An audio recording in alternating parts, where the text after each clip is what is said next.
Hello and welcome to Chahal academy और ancient history की इस सीरीज में आपका फिर से स्वागत है। आज हम जुड़े हैं लेक्चर नंबर 3 और जहां पे हम वैदिक एज के बारे में पढ़ेंगे।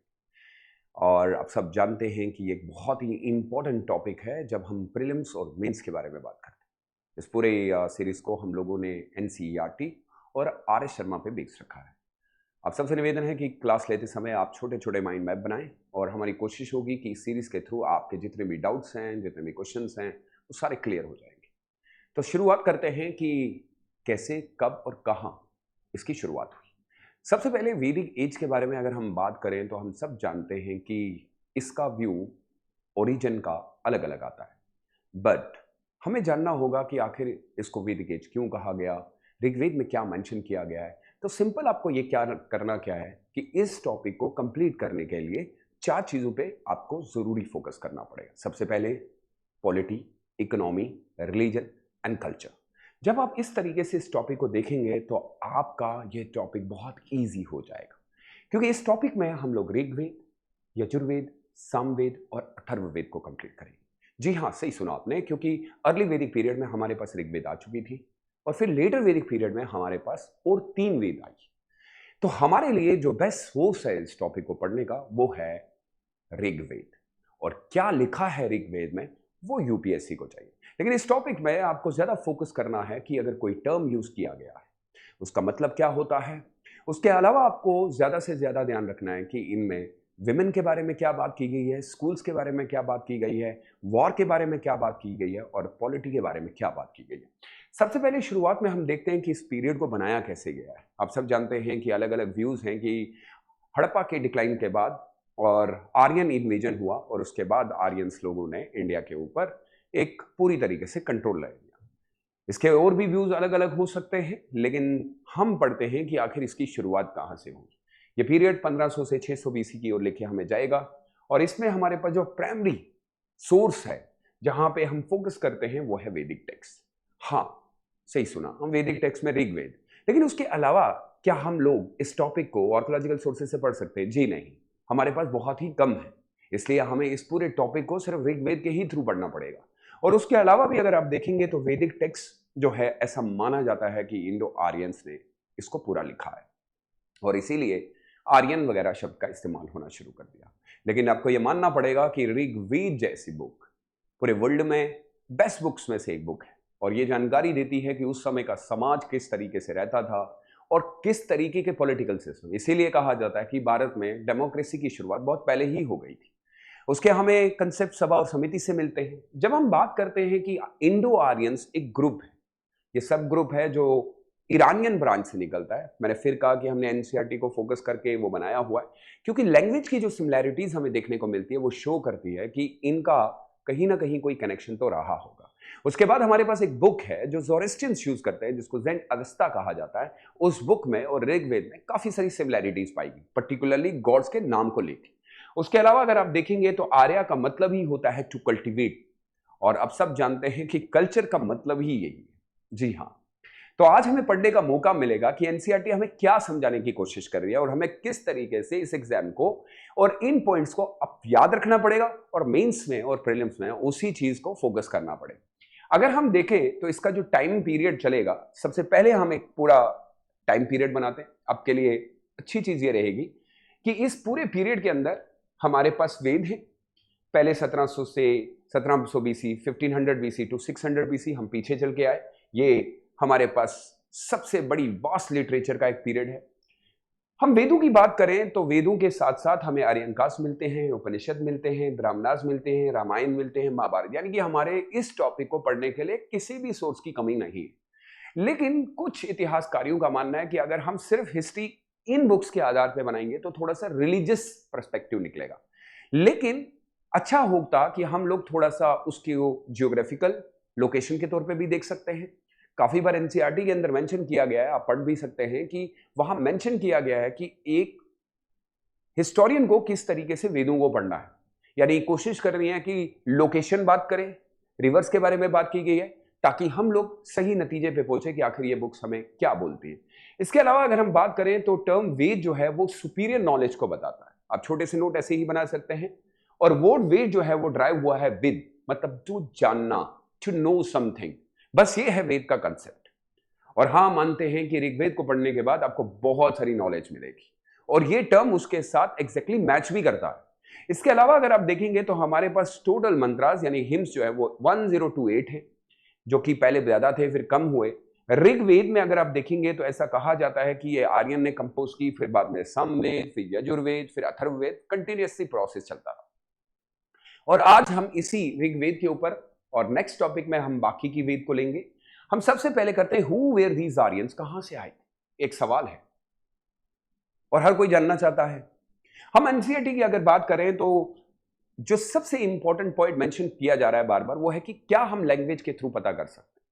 तो हमारे पास जो बेस्ट सोर्स है वो ये है कि हमें पता करना पड़ेगा कि ये लैंग्वेज जो पर्टिकुलरली चेत संस्कृत की बात कर रहे हैं, हम संस्कृत नहीं चेत संस्कृत की बात कर रहे हैं, जो प्योर संस्कृत है उसका ओरिजिन हमें देखना पड़ेगा। उसके तौर पे हम जब लैंग्वेज को पढ़ते हैं तो हमें पता चलता है कि उसका काफी सारा कनेक्शन जुड़ता है ज़ेंड अवस्था के साथ, लैटिन, संस्कृत, ग्रीक, और इसी से साबित होता है कि शायद कोई कनेक्शन रहा होगा। इसके अलावा आपके पास कोई क्लैरिटी तो नहीं है, बट हम ये मानते हैं कि यही बात में संस्कृत फ्लोरिश हुई और इसी तरीके से फिर कंटिन्यूअसली ये एक पीरियड से दूसरे पीरियड तक ट्रांसफर भी की गई। अगर हम देखें on the basis of similarities between these language के आधार पर, तो हम ये कह सकते हैं कि ये इंडो यूरोपियन, पर्टिकुलरली ये कहा जाता है कि ये speaker Indo Europeans have a common homeland. फिर उसमें आर्टिक रीजन हो सकता है, जर्मनी है, सेंट्रल एशिया है, लेकिन वही वाली बात आके अटकती है कि क्या ये सारी चीजें सही होंगी। इसके ऊपर इतिहासकारी अलग अलग राय रखते हैं, बट हम ये मानते हैं कि एनसीईआरटी की बुक्स में जो मेंशन किया गया वो हमें अपने आंसर में भी डालना पड़ेगा। इसीलिए मैंने कहा था कि आपको अलग अलग व्यूज डालने पड़ेंगे ताकि चेक करने वाले को ये पता चले कि आप बहुत सारी महारत रखते हैं, हर चीज के बारे में आपको पता है। उसके अलावा भी अगर हम बात करें तो बाल गंगाधर तिलक ने भी हम लोगों को आर्टिक रीजन ही दिखाया था, क्योंकि वो मानते हैं कि उसके अंदर जो कैलकुलेट किया गया है दिन और रात के बारे में वो भी इसी तरीके से शो करता है। उसके अलावा भी अगर आप देखेंगे तो हमारे पास जो मैप दिखाता है उसमें भी लोकेशन ब्लैक सी, फिर इंडो ईरानियंस और फिर इंडिया के अंदर वो लोकेट होते हैं। इसके अलावा भी अगर आप देखेंगे तो अर्लियर जो इनका सबसे पहले जो लोकेट किए गए हैं वो ये पंजाब के रीजन के अंदर है, और इस पंजाब के रीजन के अंदर अगर आप देखेंगे तो इनिशियली सेटलमेंट जो है वो नॉर्थ वेस्ट प्लेन्स एरियाज में होती है। माना ऐसे जाता है कि ये सबसे पहले कैटल रेयरिंग का काम करते थे। जी हाँ, कैटल रेयरिंग ही हुआ करती थी और कैटल रेयरिंग के ही ऊपर सारा टॉपिक भी बना।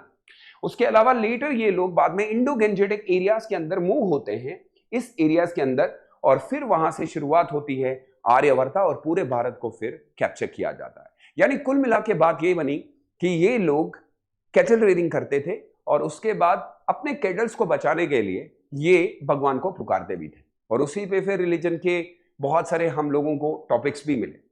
अब अगर वैदिक टेक्स्ट को हम डिवाइड करें तो ये दो हिस्सों में डिवाइड हो जाएगी, पहले अर्ली वैदिक और फिर the later Vedic, which we have already discuss.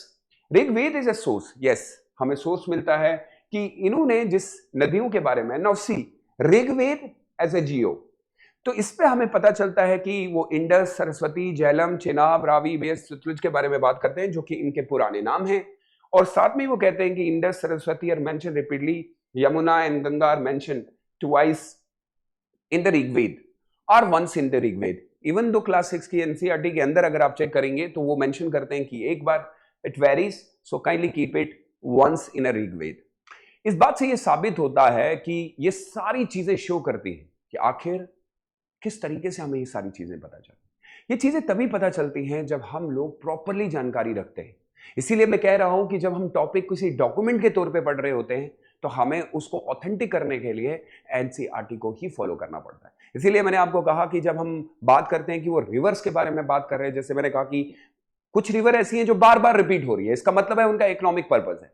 कुछ रिवर ऐसी हैं जिनको कुछ ही बार, जैसे मैंने कहा कि गंगा और यमुना को वो एक ही बार रिपीटली कर रहे हैं, इसका मतलब है शायद इनकी तरफ उनका कम झुकाव रहा है, लेकिन बात तो की गई है। इससे हम पता कर सकते हैं कि अर्लियर वो जियोग्राफी के बारे में क्या नॉलेज रखते थे। उसके अलावा ये समझा जा सकता है कि अगर वो यही चीजों के बारे में बात कर रहे हैं तो उसका मतलब है कि अभी वो यमुना यानी कि upper Ganga areas mostly confined to Indus, अभी सिर्फ वो इंडस के ही इर्द गिर्द में, क्योंकि अगर वो इंडस के आगे होते या इंडो गेंजेटिक्स वाले तो जरूर उन्होंने ये बात जरूर मेंशन की होती। तो हमने सोर्सेस से पता चलता है, यानी बुक्स के थ्रू पता चलता है कि उन्होंने कौन से एरिया को उस समय कंट्रोल करके रखा हुआ था। इसके अलावा भी अगर हम बात करें तो उनका पॉलिटिकल ऑर्गेनाइजेशन देखिए, सिंपल फॉर्म में बेसिक पॉलिटिकल ऑर्गेनाइजेशन में जो फैमिली है वो मोस्ट इंपॉर्टेंट है, जिसको टर्म यूज किया गया कुला, जो कि क्लास 6 की एनसीईआरटी में भी मेंशन है।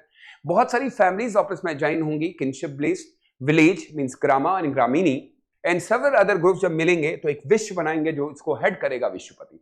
आप सब जानते होंगे कि ऋग्वेद की पॉलिटिकल सिस्टम बहुत इंपॉर्टेंट है। यहां पे राजन को चुना जाता था। जी हां, राजन को चुनने के लिए उसको फिजिकली फिट एक एज ए प्रोटेक्टर, प्रिजर्वर के तौर पे देखा जाता था। कहा ऐसा जाता था कि राजन में उन लोगों को अपना आर्यन दिखता है, इंद्र दिखता है, और वो राजा से बार बार ये कहते थे कि आपको हमारी कैटल्स को प्रोटेक्ट करना है, बदले में हम आपको कुछ गिफ्ट देंगे। गिफ्ट का मतलब हम दाली वगैरह दे देंगे, और मोस्टली उस समय जो गिफ्ट दी जाती थी वो काऊ थी। इससे ये साबित होता है कि एक ट्राइब का है जहां राजन रूल कर रहा है, और अर्ली वैदिक पीरियड हाईएस्ट पॉलिटिकल यूनिट में अगर आप देखेंगे यहां पे उसके पास कोई लैंड नहीं है, protect people and cattle, gopati and adviser purohit उसके साथ होगा, और सभा और समिति होगी। क्लास 6 की एनसीईआरटी मेंशन करती है कि लड़ाई जो है वो ज्यादातर कैटल्स पे ही होती थी, लेकिन ये भी होता था बट फ्यू, कुछ लड़ाइयां लैंड और वाटर के ऊपर भी हुई है। लेकिन राजन को कोशिश करनी होती थी कि वो अपनी ट्राइब को बचाए, क्योंकि वो एज ए प्रोटेक्टर देखा गया है, वो एज ए प्रिजर्वर देखा गया है, और उसको 2 आदमी साथ दिए जाते थे ताकि उसको एडवाइस करें। हर साल सभा होगी और सभा और समिति के सामने राजा को आना पड़ेगा और बोलना पड़ेगा कि आखिर उसने 1 साल में लोगों के लिए क्या किया। अगर सभा और समिति सेटिस्फाई होती है तो अगले साल फिर से राजन को चुना जाएगा। राजन इसके बाद यज्ञ भी करेगा ताकि लोगों को पता चले कि फिर से राजन को चुना गया। इससे साबित होता है कि राजन को अनलिमिटेड पावर नहीं दिए गए, यानी कि बात वहीं पे आ गई कि क्या सर ये हेरिडिटरी बेस था। तो इसको आप क्लियरली आर एस शर्मा में देखेंगे तो आपको पता चलेगा कि वहां लिखा हुआ है कि राजन को सेटिस्फाई करना पड़ेगा सभा समिति को, और पुरोहित और उनके साथ इस सेनानी का बहुत बड़ा रोल है। ये लोग भी उसके बारे में बताएंगे कि क्या उसने अच्छा किया तो ये आगे बढ़ेगी। लेकिन लेटर वैदिक पीरियड ये पूरी तरीके से हेरिडिटरी बेस्ड हो चुकी थी, लेटर वैदिक पीरियड के भी लेटर पार्ट में। तो हम ये कह सकते हैं कि अच्छा डेमोक्रेटिक फॉर्म ऑफ एलिमेंट देखने को मिलता है, जहां लोगों को ये हक दिया गया था कि वो चुने कि वो किस टाइप का ट्राइबल किंग चुनना चाहते हैं। इसके अलावा भी अगर आप देखेंगे तो सभा समिति एल्डर्स की होती है, वहीं पे समिति में सब लोग आ सकते हैं, और हमें ये बताया गया कि काफी सारे लोग जमा होते थे, राजा से सवाल भी पूछे जाते थे, क्या राजा जी क्या किया है हमारे लिए, और राजा फिर उनका जवाब देने के बाद लोग खुश भी होते थे और राजा को गिफ्ट करते थे। इस गिफ्ट के लिए याद रखिएगा मेंशन किया गया है कि किसी को कंपेल नहीं किया जाता था, वो बस एज ए गिफ्ट के तौर पे दे देते थे और राजा ले लेता था। ऐसे ही चलते चलते लेटर पीरियड के अंदर राजा फिर इसी पॉइंट को चेंज करके टैक्स इंपोज करना शुरू कर देगा। इसके अलावा अगर सोशल लाइफ देखेंगे तो सोसाइटी अभी भी पेट्रियार्कल है, यानी कि यहां पे अभी भी मेल डोमिनेंस देखने को मिलता है, लेकिन फीमेल की भी वैल्यू है। क्लास 6 की एनसीईआरटी मेंशन करती है कि यहां पे अभी भी मेल को पुकारा जा रहा है कि हमें लड़का हो, लेकिन उसमें मेंशन किया गया है कि इसलिए क्योंकि उसको अपने ट्राइब को बचाना है। लेकिन यहां पे कोई डिस्क्रिमिनेशन नहीं दिखाई गई। लेकिन साथ में ही अगर आप देखेंगे तो ऋग्वेद के अंदर एक्सप्रेस किया गया है प्रजा including both boys and girls, और उसके साथ साथ ही कहा गया कि एक ऐसा लड़का होना चाहिए जो ब्रेव हो। फैमिली के हेड को गृहपति कहा जाता था, अभी भी मेल है, लेकिन याद रखिएगा यहां पिताजी माताजी को वही सम्मान देते थे। यहां दोनों मिलकर घर चलाते थे, घर गृहस्थी के लिए इकोनॉमिकली दोनों डिस्कस भी करते थे। विमेन को बाहर जाने की भी इजाजत हुआ करती थी, एजुकेशन भी ले सकती थी। यानी यहां पे हमें उस तरीके का रिजिड फॉर्म देखने को नहीं मिला जो लेटर वैदिक के लेटर पार्ट में देखने को मिला। इसके अलावा भी अगर आप देखेंगे तो शादी जर्नली प्रैक्टिस जो होती थी वो मोनोगैमी होती थी। हाँ, अपर फैमिलीज में थोड़ी बहुत हुई है, लेकिन गर्ल्स नॉर्मली मैरी करती थी, उनको पूछा जाता था, उनको ये भी इख्तियार होते थे कि कौन सा लड़का वो चुनेंगे। लेकिन एक चीज जो दिक्कत हुई वो ये थी कि डिवोर्स अभी भी लीगली नहीं था। इसके साथ साथ women and men were equal, major ceremonies वगैरह होती थी, रिलीजियस में एक्टिविटीज में वो पार्टिसिपेट कर सकती थी। हमारे पास कुछ अच्छे खासे नाम हैं जो क्लास 6 की एनसीईआरटी में दिए हैं, इन्होंने मंत्र भी लिखे हैं। सो ये सजेस्ट करता है कि ऋग्वेद के अंदर विमेंस को बहुत अच्छा खासा पोजीशन दिया गया है। फूड में ये बहुत अच्छा खासा फूड भी लेते थे, इससे पता चलता है कि उनकी हेल्थ बहुत ही ज्यादा स्ट्रांग थी। उसके अलावा अगर आप देखेंगे तो आर्यंस और नॉन आर्यन के बीच में हमें यह भी देखने को मिला, जैसे फेयर एंड डार्क, और इसके अलावा लेकिन यहां पे कोई डिस्क्रिमिनेशन नहीं थी, क्योंकि अभी भी जो वर्ण सिस्टम था वो बाय बर्थ नहीं हुआ था, बाय ऑक्यूपेशन था। तो यहां पे ऐसी तरीके की चीजें नहीं हुई जो लेटर पीरियड के लेटर पार्ट में हुई। इसके अलावा भी अगर आप देखेंगे तो ये ब्राह्मण, क्षत्रिय, वैश्य और शूद्रा का कंसेप्ट तो आ चुका है। ब्राह्मण, पुरोहित, राजा, क्षत्रिय, कॉमन पीपल वेश्यास और दासा एंड दासीज जो हैं वो शूद्रास रहेंगे। इकोनॉमिक कंडीशन बहुत अच्छी थी। लेटर वैदिक पीरियड के लेटर पार्ट वाली जैसी तो नहीं थी, लेकिन हाँ, कैटल रेयरिंग मेन ऑक्यूपेशन होता था, एग्रीकल्चर भी होता था, बट एग्रीकल्चर सरप्लस में नहीं था। एग्रीकल्चर बस कंजप्शन पर्पस के लिए लाता था, यानी कि अपने लिए लिया, उसी को यूज करने के बाद एस्टिमेटेड और सबसे ज्यादा अमीर तरीन इंसान वो होता था जिसके पास काऊ होती थी और रिवॉर्ड में गाय ही दी जाती थी। डॉटर जो होती थी उसको दोहित्री कहा जाता था। ये आपको टर्म्स याद रखने पड़ेंगे जो एनसीईआरटी में मेंशन है। काम को लेके भी अगर आप देखेंगे तो अलग अलग काम किया गया है, यानी कि ऋग्वेद के अंदर डाइवर्सिफिकेशन भी बहुत देखने को मिला। ऐसा नहीं है कि सिर्फ एक ही टाइप का काम किया जाता था, काफी सारे काम किए जाते थे। उसके अलावा अगर हम देखें तो ऋग्वेद में हमारे पास रिलीजन को लेके भी काफी सारी चीजें हैं। हमें ये बताया गया है कि अब ये बहुत अच्छे खासे रिलीजन लाइक अगर आप देखेंगे तो ग्रीक गॉड जैसे उनके यहां पे हुआ करते थे वैसे मानते हैं। वॉर लॉर्ड के बारे में बात की गई है, मेल फीमेल सारे याद। और आपको याद होगा कि आप ये इंद्र, वायु और अग्नि को बहुत इंपॉर्टेंस देते हैं। इसके अलावा अगर आप देखेंगे अग्नि को, क्योंकि सबसे पहले आप देखेंगे तो अग्नि जो है उस समय मीडिएटर गॉड बनाया जाता था और ये कहा जाता था कि भगवान तक जो बात हमारी पहुंचाएगी वो अग्नि ही है। इसलिए इनके ऊपर 200 से ज्यादा हिम्स लिखे गए। उसके अलावा Varuna was supposed to be the upholder of the natural order. इससे साबित होता है सर कि लेटर वैदिक पीरियड में काफी सारी चेंज आई होंगी, यानी रिलीजन चेंज हुआ होगा और साथ में ही यहाँ का पॉलिटिकल सिस्टम भी। उम्मीद है कि आपने एक ओवरव्यू लिया होगा, क्योंकि जितना आप इन क्लासेस को समझेंगे आगे जीएस में मेरे साथ जुड़िएगा जहां हम पूरी सीरीज को चलाएंगे। मिलते हैं नेक्स्ट लेक्चर में, तब तक के लिए अपना रखिएगा ख्याल। Thank you so much, stay safe and stay blessed, bye bye.